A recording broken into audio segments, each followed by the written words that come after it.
Assalamualaikum warahmatullahi wabarakatuh. Saya Afnan Asnawi, 21 LP 043, pelajar dari program Dipuli. Dalam video ini akan menerangkan di antara cara untuk mendisiplinkan anak. Ianya tidak dapat dinafikan lagi bahwa kebanyakan kanak-kanak memang boleh belajar dengan cepat. Ini bermakna sikap dan tingkah laku mereka mencerminkan apa yang mereka lihat dan dengar di rumah.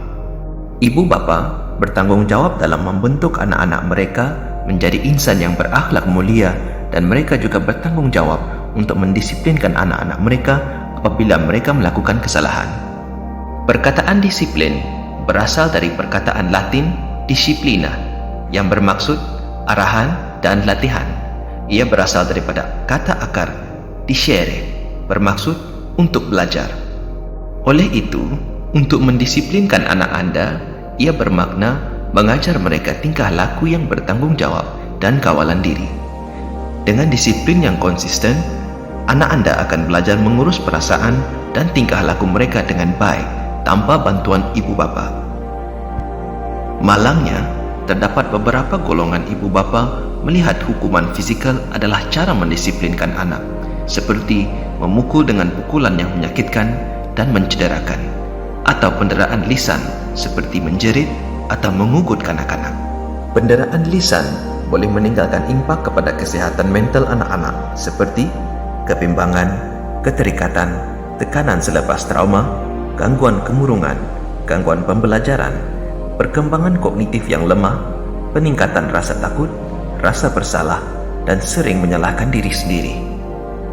Dengan gangguan-gangguan tersebut, anak-anak akan mengalami kesukaran dalam membentuk hubungan dengan orang lain. Dengan itu, mereka juga akan mengalami isu kepercayaan terhadap orang dewasa yang benar-benar ingin menolong mereka. Secara keseluruhannya, impak penderaan tersebut akan menyebabkan kelambatan dari segi perkembangan mental anak tersebut. Jadi, dalam video ini, kita akan melihat salah satu cara untuk mendisiplinkan anak-anak Anda tanpa hukuman fisikal. Di antara cara untuk mendisiplinkan anak Anda ialah dengan membina rutin untuk mereka. Kanak-kanak dapat mempelajari cara berkelakuan baik dengan meniru rutin yang dibangunkan sendiri oleh ibu bapa mereka. Dengan adanya rutin, kanak-kanak boleh mempelajari urutan peristiwa dan meramalkan apa yang akan berlaku seterusnya. Di antara cadangan-cadangan berkaitan dengan pembentukan rutin termasuklah: yang pertama, membuat senarai tanggung jawab harian Anda. Bermula dengan hari Isnin, buat senarai semua perkara yang biasa Anda lakukan setiap hari, seperti mandi, berus gigi, cuci tangan, menyediakan sarapan, menyuci pakaian, dan sebagainya. Anda juga boleh menyenaraikan perkara-perkara yang lain berkaitan dengan tugas harian Anda, dan kemudiannya mengulangi proses ini untuk setiap minggu. Semak senarai Anda dan lihat tugasan yang Anda pikir boleh dikendalikan oleh anak Anda. Intinya ialah melibatkan mereka dalam beberapa tugas harian Anda. Yang kedua, kenali anak Anda. Anda harus tahu umur dan keupayaan anak Anda dalam menentukan tugas harian untuk mereka. Ini adalah untuk mengelakkan anak-anak berasa bahawa tugas yang dikendalikan itu sukar. Ini hanya akan menimbulkan rintangan dari mereka dan tekanan kepada Anda. Contohnya, jangan suruh kanak-kanak menyediakan sarapan mereka sendiri. Sebaliknya, berikan mereka tanggung jawab yang lebih mudah, seperti memilih snack mereka untuk dibawa ke sekolah dari laci snack yang disediakan di rumah. Anda juga perlu mengekalkan keseimbangan antara jumlah item kemahiran hidup dan item tugasan dalam senarai Anda.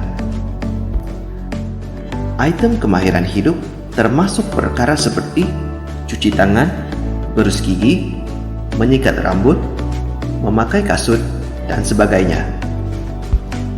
Dan item tugasan adalah perkara yang akan membantu Anda, seperti membuat sarapan, meletak buku di atas rak, meletakkan mainan jauh-jauh atau menyimpan ke dalam kotak mainan, membantu memberi makan kepada haiwan peliharaan di rumah, mengemaskan katil mereka, dan sebagainya.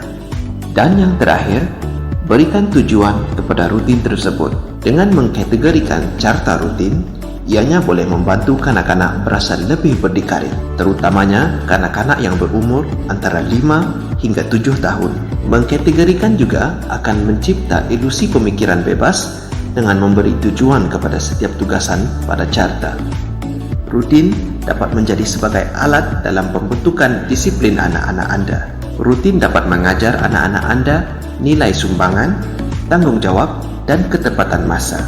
Ini yang akan menjadikan mereka orang yang lebih baik dan melengkapkan mereka untuk dewasa dan apa yang diharapkan daripada mereka dalam kehidupan. Saya harap perkara-perkara ini akan dapat membantu Anda untuk mendisiplinkan anak Anda dengan cara yang betul, dipenuhi dengan kasih sayang dan tanpa menggunakan hukuman fisikal.